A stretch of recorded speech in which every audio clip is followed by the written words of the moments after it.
Hello, good evening. I'm Renata. If you don't know me, I'm an English teacher. I've never lived abroad, and I'm here to help you reach the English that your career demands. Help you become fluent for real, speak English with confidence at work, and develop your career. Welcome aboard. Hello, Natasha, Elane, Robson, Bruna, Gui. Hello, Luciana. Leave your little heart here. Hit the heart to invite more people into this live lesson. Welcome aboard. Hi, Louisa Gold Digger. It's a pleasure to have you here with us. Hello. We are going to talk about practicing. Hello, Miguel. Hello, Sertões Drones. Welcome aboard. And we have a very important topic to discuss today, and I want your interaction. I am here 100% on Instagram tonight. There is no live version on YouTube today, all right? So we're going to be here, and I want to see your comments, your opinion about the topic. I don't have anyone to practice with. Hello, Casita. I don't have anyone. Hello, Juana. What should I do, right? So let's begin with the topic of the class here, the name, so that everybody who is joining in understands what the topic is. I don't have anyone to practice with. What should I do? You are probably feeling frozen. You don't know what to do. You don't know how to get out of that.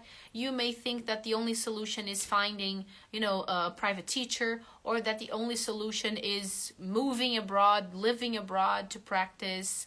Whatever your solution is, you're probably not thinking that there is one at reach, easy to solve, that you can start doing, you can start solving tomorrow with the resources that you already have, okay? Hello, Carol. Welcome aboard. Hi, Paula and Paula. Leave your questions, comments below, and hit the heart if you are enjoying the live stream, if you want to know more about the tips that I have to share with you tonight, all right?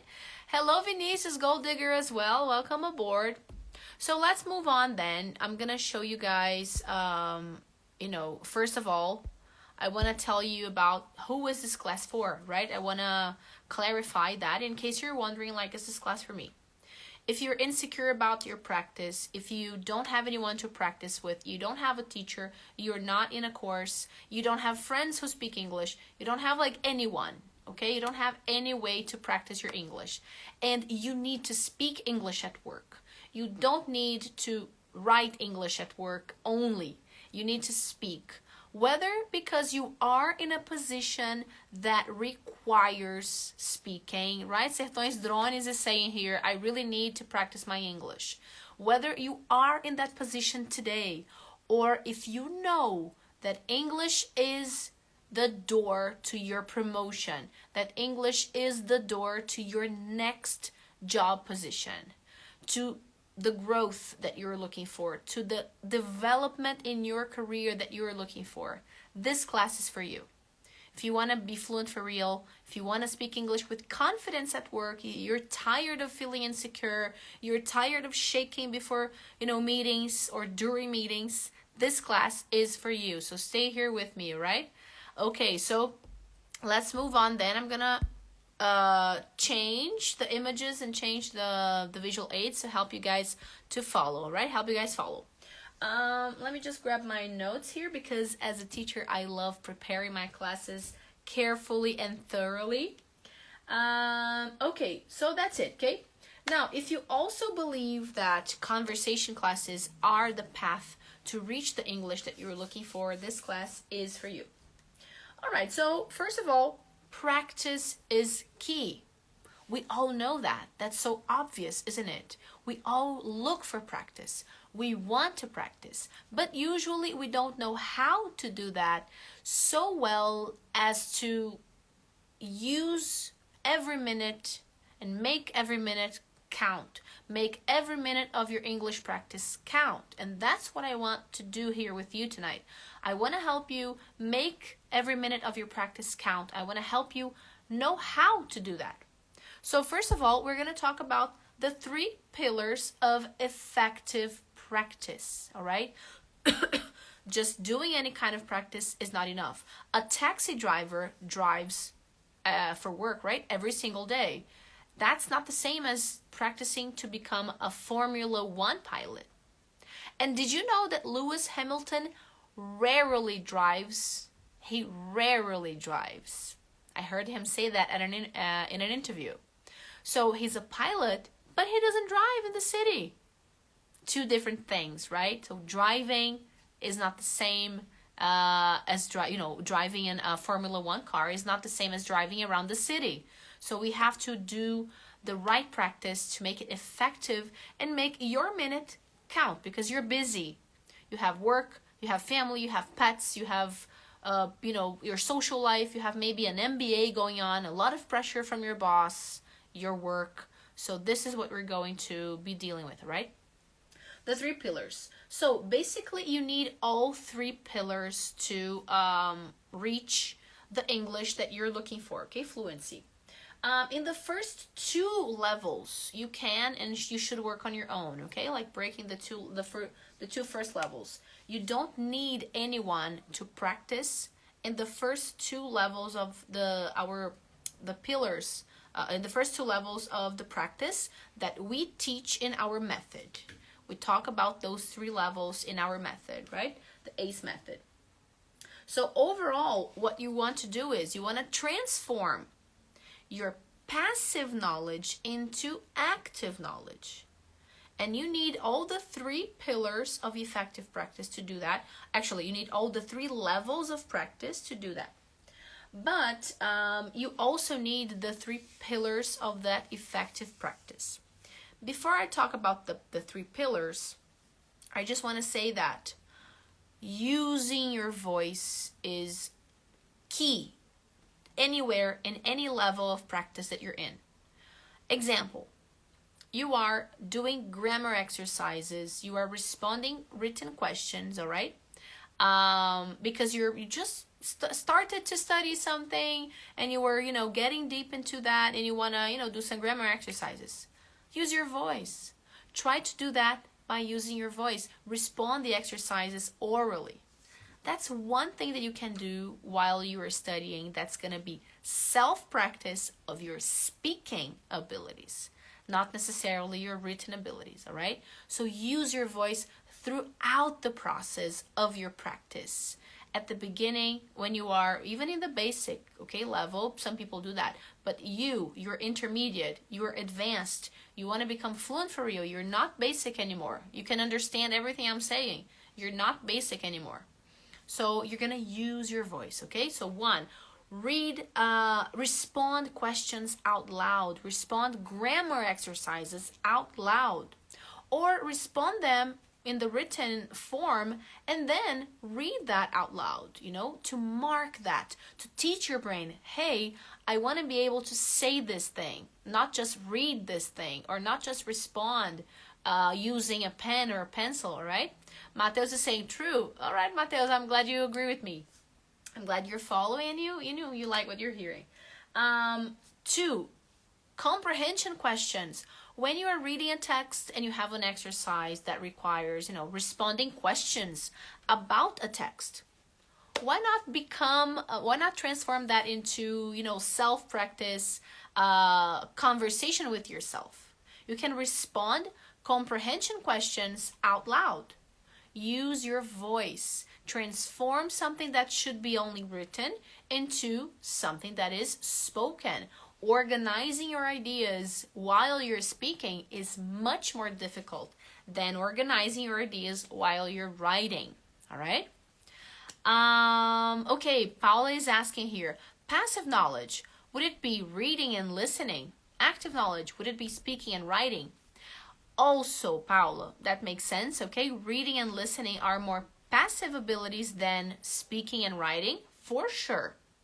But even inside speaking and writing, we tend to have a lot of baggage that we understand. Example, you understand maybe 90% or everything that I'm saying, but you rarely use those topics when you are speaking, So it's like I understand, but I never remember to use that vocabulary.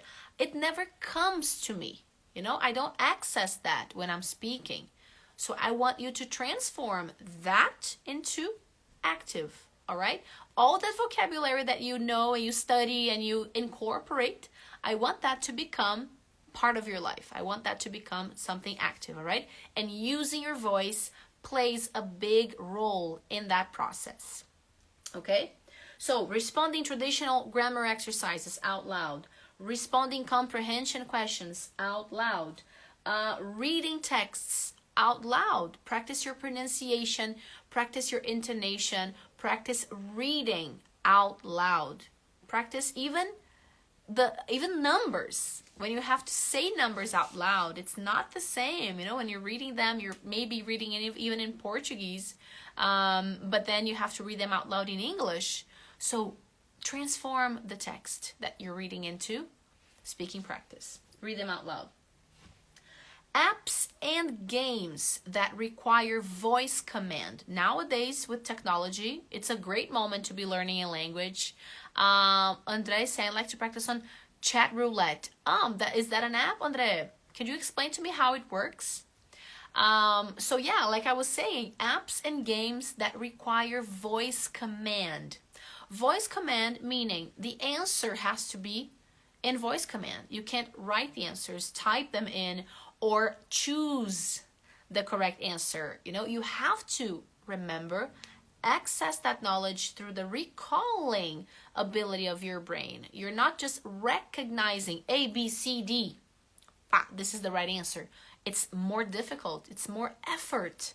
So you're teaching your brain something more difficult, and you're teaching your brain something similar to what's actually going to be real life, a meeting, a call, arguing with someone. I mean, not arguing necessarily like fighting, but discussing, exchanging ideas with someone at work, complex ideas, at work.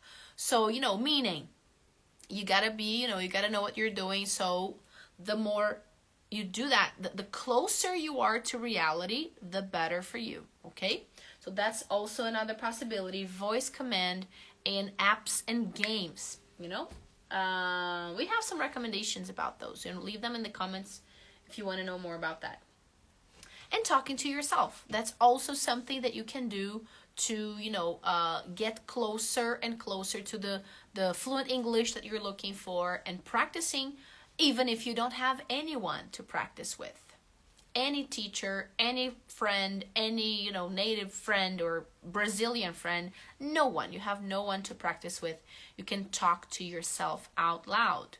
One of our students actually, he heard me talk about that once, and then when he became a student, the first thing he told me was, I was doing this, it was my instinct. I liked English, so I was talking to myself. And then I asked him, like, wait a minute, how long haven't you actually practiced? Haven't you studied formally? Haven't you had classes with the teacher? And he said, like, over 10 years. And I was impressed because he was able to maintain his English throughout those 10 years. A lot, much more than usual, much more than what I usually see. So I was very impressed. And then he said, you know what? I talk to myself all the time in English. So yes, it is a technique that is very helpful, all right? Do that as well. That's one more possibility for you.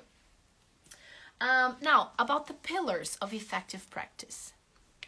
Effective practice, Carol said, my boyfriend thinks I'm crazy when I think out loud in English. Carol, that's it.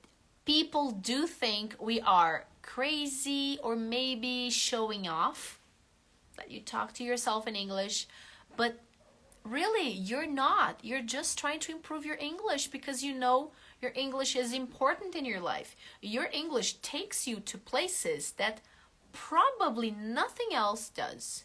You can get the same professional, the same diploma, the same background, the same experience. If you have English and the other person doesn't, the doors are different. The opportunities are different. The visibility is different. So yeah, English is a unique ability. It's very appreciated. It's still really appreciated nowadays. So, just go after that. So you're doing your part, right? You're working on your English, so keep it up. Hobson said that I'm too shy to talk even to myself. Hobson, one more reason for you to do that. I'm going to talk about a little bit further. I'm going to talk about a technique that I recommend to improve your speaking abilities, and that's going to give you confidence to stop feeling so shy to even talk to yourself. I know that he's not alone. I am sure that more people here are shy to talk, to themselves. Imagine talking at a meeting. Imagine conducting a meeting. Imagine, leading a project that has native speakers or fluent speakers from all over the world. Leave it in the comments here if you feel just like Hobson. If you also feel too shy to talk to yourself in English, to hear your own voice speaking English. Let me know in the comments, all right? But Carol, keep it up. And while we're at it, I just want to say, if you're watching us here, if you follow our content, if you watch our reels, the 1-minute tips, and you're not using your voice, you're not really changing your English. You are just getting more input, but you're not actually practicing. Using your voice processes English, processes language. You need to process language in order to acquire language. All right, if you're working on any ability like a sport or music, you have to do that. Language is no different. Your knowledge from college is no different. So the 3 pillars of effective practice here. 1, 2, 3. Effective practice is 1, consistent. If I practice if I practice my volleyball skills today, and then in a month, I won't get anywhere. I won't feel any progression. I won't feel the evolution. It has to be consistent.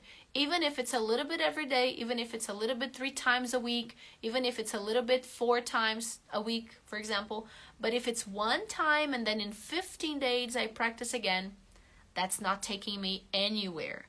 My brain connections, my brain cells need to get more access to that ability, to be pushed, because the connections are very weak when they begin. So I learned something new. Great. Boop. Thin connection. Okay, it's here. Will she need this again? Maybe not. So it's going to be very thin here. If she doesn't need this anymore, we'll just throw it away. If she needs it again, okay, we'll make it a little stronger. Just like your muscles. It's exactly the same thing. So you work out today, you work out in 2 days, and then in 2 days again, 2 days again. That's one thing. So in a couple of days, you demand the same ability from your brain. Your connection is a little stronger.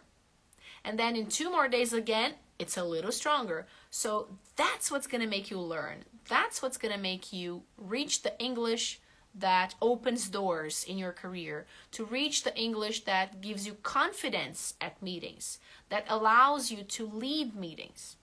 Be consistent. That's the number 1 pillar of effective practice. And I'm not saying that, okay? That's a scientific definition. Number 2, effective practice is consistent. Number 2, actually, I'm going to go skip to number 3. Let me see here. Okay. It has to be intensely focused. What do I mean by intensely focused? It can't be, you can't be, for example, you're practicing, you're learning how to drive, right? If you're learning how to drive a car just to, take yourself wherever you want to go, that's one thing. But if you're practicing to become an F1 pilot, a Formula 1 pilot, you have to be focused on the abilities that you want to acquire. It can't be generic, all right? So it has to be intensely focused. And also, when you're practicing, that's more important than anything, okay? Raise your hand if you watch English classes, if you study English, and you get interrupted by your phone, and you get distracted by WhatsApp, and you stop, you're trying to watch Netflix to study English, but then you just realize you're just having fun watching Netflix. You gotta be focused. You got to be concentrated and focused on what you're doing, okay? Let me see the comments here. Let me stop to respond to comments. So focus. Forget about your phone. Forget about everything. You know, write on a sheet of paper, I am watching class, I am studying English, I am practicing with myself, I am talking to myself in English. Please leave me alone for some minutes, all right? Tell everyone in your house that's important to you. That's something you want to accomplish. You don't want to be anxious anymore at meetings, at work, at calls. You don't want to be afraid of losing your job because you don't speak English. You want to progress in your career. You want the next job, the next position. You're ready for it. You know you're the person for the job. So all you need is to improve your English. So do that, okay? Focus. And number 3, it has to be on the edge of your limitations. On the edge of your limitations. It can't be easy. So if I am practicing, for example, I want to learn how to run. I want to intensify my my running skills because I'm running, I don't know, a marathon. If I'm running and I'm comfortable every day, I just stay in the same comfort zone. You know, I'm running, I don't know, 7 minutes per kilometer, which is kind of what I do. Anyway, I'm not a runner. If I'm running 7 minutes per kilometer, I'm never gonna, improve that if I don't push myself. So if I want to push myself and I want to run a marathon, maybe I need to push myself a little further. If I want to run a marathon, I can't just run 5 kilometers every day and think that I'm gonna run a marathon. I have to run 5, and then I have to push myself 6. I don't know how I'm gonna do that because I'm not a personal trainer, but I'm not a physical educator, but I know that I have to push myself. In English, with English, it's no different. You're gonna get out of your comfort zone. Push yourself. You're always like on the edge of your seat going like, oh, okay, this is a little tough. I'm not so comfortable in this class. It's hard. It's not so easy to be doing this that I'm doing, to be speaking like I'm speaking. If you're just chilled and having a conversation activity or having some speaking activities that are just like so easy that you can be thinking about the supermarket list, or you could be thinking about the next boteco that you're gonna go to and who you're gonna invite, there's something wrong. You're not getting out of your place. You're not really moving on. You're not progressing. So as I said, 3 pillars. Your effective practice needs to be consistent. If you didn't get this, you can go back later and watch the live again to understand. Intensely focused. Focus on what you're doing. And number 3, on the edge of your limitations. Get out of your comfort zone to practice effectively. It has to be pushing you. Paula said, sometimes I record myself. For example, I said what I'm doing in my day. Is it a good way to improve my speaking? Paula, that's exactly what I'm going to say. I'm going to recommend that, okay? In the next slide here, I'm going to show you guys. But yes, self-recording is a great technique. And I'm going to explain why. I will give you guys my reasons why it is something that I recommend, and it is something that we do in our method, okay? Thank you for the collaboration here. Chat Roulette is a website that connects you with a person you don't know in a video call randomly. Oh, okay, Andrea, that makes sense. So you find a partner. Andrea, be careful with one thing. When you find a random person to talk to, think about all the people that you know.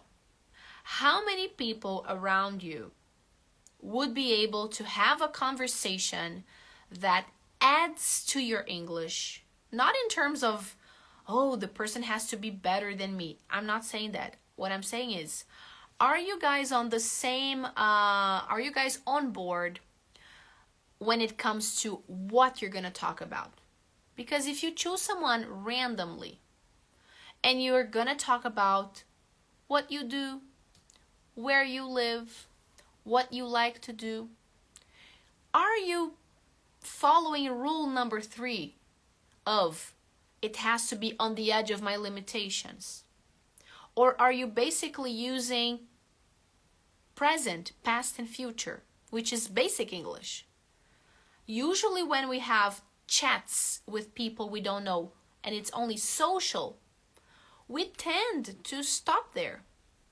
If you want to become fluent for real, if you want to develop your career, if you want to be confident to join a meeting, you should be talking to someone, regardless, of the person, but focusing on those abilities, intensely focused on the edge of your limitations and consistent.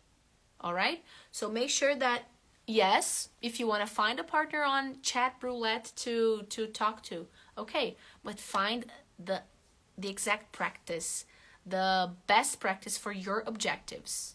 I want to be able to conduct a meeting. I want to be able to do presentations in English. I want to be able to discuss, argue, agree, disagree politely. You have to get ready for those situations through practice that is, that makes sense in that, in that sense, in that case. You're welcome, Hobson. Let me see if I have any more comments here. I talked for, a while. And now I'm back to the comments. If you want to leave comments or questions, I'm here for you, okay? Alrighty, so there we have it. So we have the 3 levels of practice, the pillars. I've already explained that. Let me change the slide here. Okay. So so these are the 3 pillars. As I said, in the ACE method, we have 3 levels of practice. The first 2, you simplify, all right, and you have speaking practice in the first level and the 2 level. That's something we can talk about another day. Now we're going to be deep diving into the 3rd one a little more, okay, which is the conversation, the famous conversation. Usually, correct me if I'm wrong, but most people think about conversation when they think about practice. That's usually the only way that we see English practice as. Like, I want to practice my English. Conversation. I want to practice my English. I need to find someone to talk to. Usually that's what we think, right? Hold that thought. I'll continue in a minute. Hobson said, you made me learn a lot in these few minutes. Couldn't you make a live like that at least once a week? Hobson, I have to say that in the last few weeks, we haven't had one once a week. We had one last week, actually 2 weeks ago, and we're gonna have 2 this week, okay, to compensate for last week. But we have a lot of live lessons on YouTube and here as well, okay, like over 50, because we had the Wednesday live streams every Wednesday, so you can find a lot of classes here, okay? Thank you for the compliment. Okay, so there we go. 3 levels of practice, conversation being the 3rd one, okay? So you need all of those levels, all of those. You don't only need conversation classes. You need all of those. And actually, like I said, the 1st level and the 2nd level, they can and they should be done on your own. You don't need anyone to work on those. But I don't have time to talk about those 2. I will focus on what is more familiar to you, which is the conversation, okay? And then we'll move on there. All right, like I said, so talking to yourself is a recommendation, and there are, you can use your voice in many other situations. If you want to see that, go back. If you haven't seen it, go back to the beginning of the live stream. I explained all about that. Now, if you follow American football or just football, we know that they have a secret weapon. Tom Brady and his fellow footballers, they have a secret weapon. What is the secret weapon? They watch themselves. They tape themselves playing, and they watch themselves to see every little detail that they're doing right or wrong, okay? Every little thing that they're doing right or wrong. So the analogy here for the secret weapon is self-feedback is key to move on and to progress and to become fluent for real and to speak English with confidence. Self-feedback. And how can you get self-feedback? As someone mentioned here before, Paula, was it Paula? Recording yourself and listening to yourself is crucial. Look, when I learned English, I didn't have that possibility. We didn't have recorders in our phone, you know, right there at hand. We didn't have that technology. Use technology for you, okay, in your favor. Record yourself, create a WhatsApp group with yourself, record yourself, listen to yourself. In 2-3 months, go back and listen to yourself again, see how much you have progressed, see how much you have evolved, pronunciation, the flow of your English. Self-feedback is key. All right, very, very, very important to reach the English that your career demands, and to take your English to the level of your competence in English, to be as competent in English as you are in Portuguese, and let everyone see your authority. Okay. Okay. Okay, so self-feedback is really important. That's one thing. But also,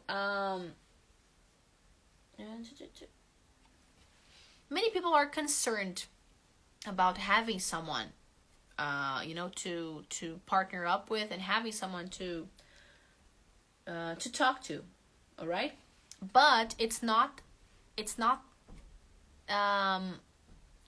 the only thing that changes your English, and it's not essential to changing your English. The whole point of this class is to show you that. The whole point is to show you that you can improve your English and you can reach real fluency even if you don't have anyone to practice with, all right? So that's one thing. Remember, the pillars of effective practice: consistent, intensely focused, on the edge of your limitations. Those are the three topics here, right? The three pillars. Okay.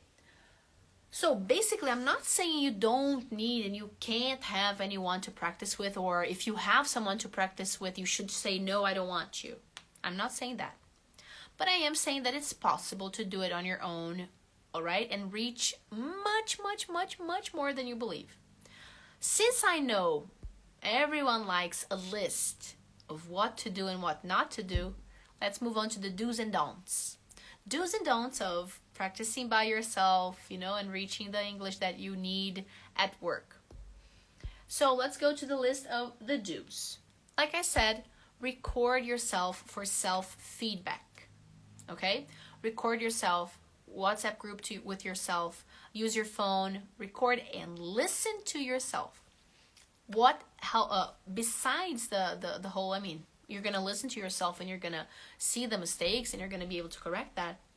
What also helps is, the other point is, you get used to your voice. You hate speaking English now. You hate your voice at the beginning. You hate listening to yourself speak English. You are shy to talk to yourself. You're going to change that. You are going to become more confident, because at some point, you just get used to it. You get used to the mistakes. You get used to your voice because of one thing called familiarity. It's something automatic. When you see someone many times, even if you don't know them very well, you start to like them, or you start to think they're attractive. You start to think they're pretty, even if you didn't think that at first. Like, oh, that person is so pretty. Oh, that person looks so good. That's, I like that person. And that's going to be you. You're going to like what you hear, even if at the beginning you don't. Trust me. I'm not just saying that. This is what I hear all the time from students who start using the technique, even though sometimes I have to convince them. I really have to tell them, do it. I'm waiting for you to do it. You have to do it. Come on, trust me. And once they do it, it's like, Renata, why didn't I do this sooner? It really transformed my life, So, that's it. Record yourself for self-feedback, and it's going to give you, the side effect is confidence. Practice is consistent, focused, on the edge of your limitations. When you do that, you transform passive knowledge into active knowledge by following all the instructions that I gave at the beginning of the class. If you don't know what I'm talking about, go back to the beginning, okay, to follow. Transform passive knowledge into active knowledge.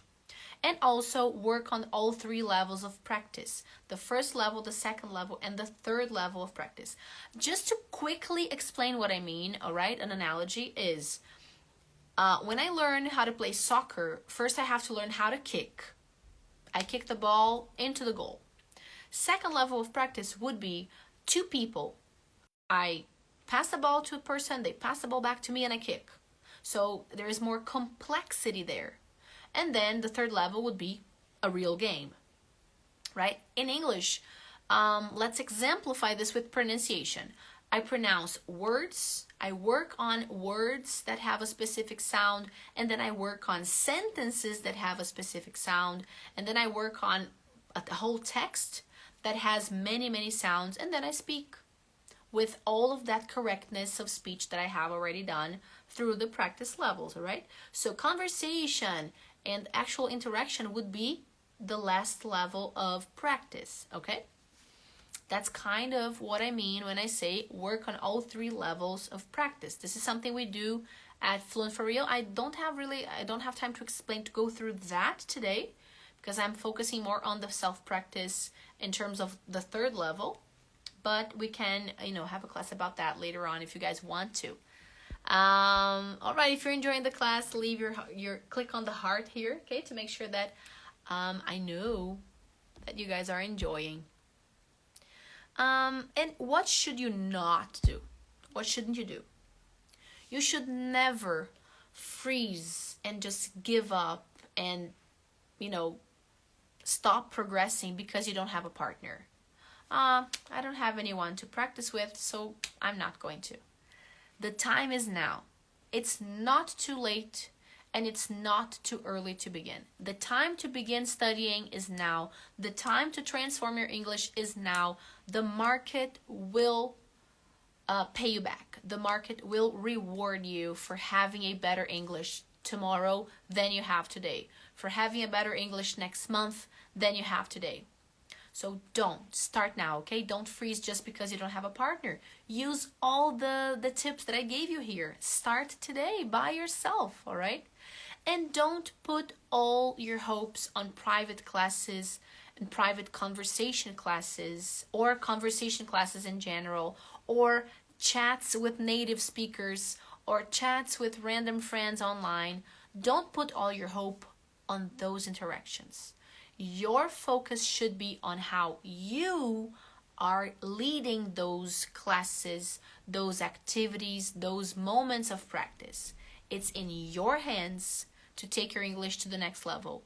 If you enter those interactions thinking about how consistent they are, how focused you are, and how focused the activity is. Example, a chat with a friend versus practicing for a meeting in English. Those are two different kinds of practice. What is going to help you lead a meeting at work? This practice, not chatting with a friend. And thirdly, on the edge of your limitations, pushing yourself to use your best English, pushing yourself to do something that's not comfortable for you. Maybe discussing a topic in a level that is not so easy for you to do in English, but you're going to try. You're going to push yourself out of your comfort zone. You're going to bring the vocabulary that you just learned that's not so comfortable for you, but you're going to try. All right? So when you put your hopes on a private teacher, when you put your hopes on, oh, my classmate has to speak English better than me because I'm going to learn from my classmate. Or vice versa. Oh, my classmate can't speak English better than me because I'm going to be intimidated. No, it's all about how you see that practice. If you don't speak English as well as your classmates, don't be intimidated because at a meeting, you will face that situation. Use that opportunity as practice. You're going to practice being in that position where your English is less than the person's English. Because you think so. Maybe it's not, okay? Maybe it's not really going to matter. But anyway, if you feel like that, if you feel like my English is not good, that person's English is way better than mine, that's going to happen. Often. More often than not. So in class, if you are faced with that situation, you're going to learn how to deal with that. And how not to feel intimidated. Vice versa. If the other person, the interaction that you're having with someone, hi Vanessa, welcome aboard, Gold Digger. If you're having an interaction with someone who speaks English whose English is not as good as yours. Don't think like, their English is not so good as mine. What am I doing here? No, because practice time is not input time. You are not there to learn vocabulary from your classmate. You are not there to learn grammar points from your classmate. You are there to put your stuff into practice. You're there to make your English, to produce language with your baggage. You are fighting against yourself. So don't compare yourself to others in a conversation class, in any speaking interaction. Compare yourself to yourself. Your English today to your English of yesterday. All right? That's what I have for you. That's what I have to say to you, so that you feel free enough to practice on your own, free enough to be around people who speak English better than you and practice with them, and free enough to understand that even if your English is better than the interaction that you're having, your English is in your hands. It's not in anyone else's hands, okay? Input, practice, and feedback, that's all in your hands. All right, so that's all I had to say today. That's all I had to share with you all. Thank you so much for joining me here for this FluentLive. Please recommend topics, recommend theme classes, okay? We're going to have a second one this week. So I will, as soon as I finish, I will post on stories, open a little caixinha, right, for you. So send your questions, your troubles my way, and I can prepare a class, right? I will choose one and prepare a class for you. Maybe I can help you out some other way as well. All right? So thank you so much for participating. I have a question here. Okay, Cledson asked me if I have any apps to recommend. How about I make that selection, because I already have one. I turn that into a post, and then I will, or maybe a class, and then I will explain to you guys, because it's not just about the apps. It's about how to choose the apps. And then you guys can learn how to do that as well, in case you want to, okay? Thank you, Hobson. Thank you, Daniela. Thank you. Thank you so much for joining in. Oh, Louise is saying Fluent For Real is an amazing course. Thanks, Renata. Thank you, Lu. Thank you for the, for the recommendation. She's our student. That's why she's saying that. Thank you, Rafael. Have a great night, everybody, and a great week. All right? See you soon. See you tomorrow, Gold Diggers. Bye-bye.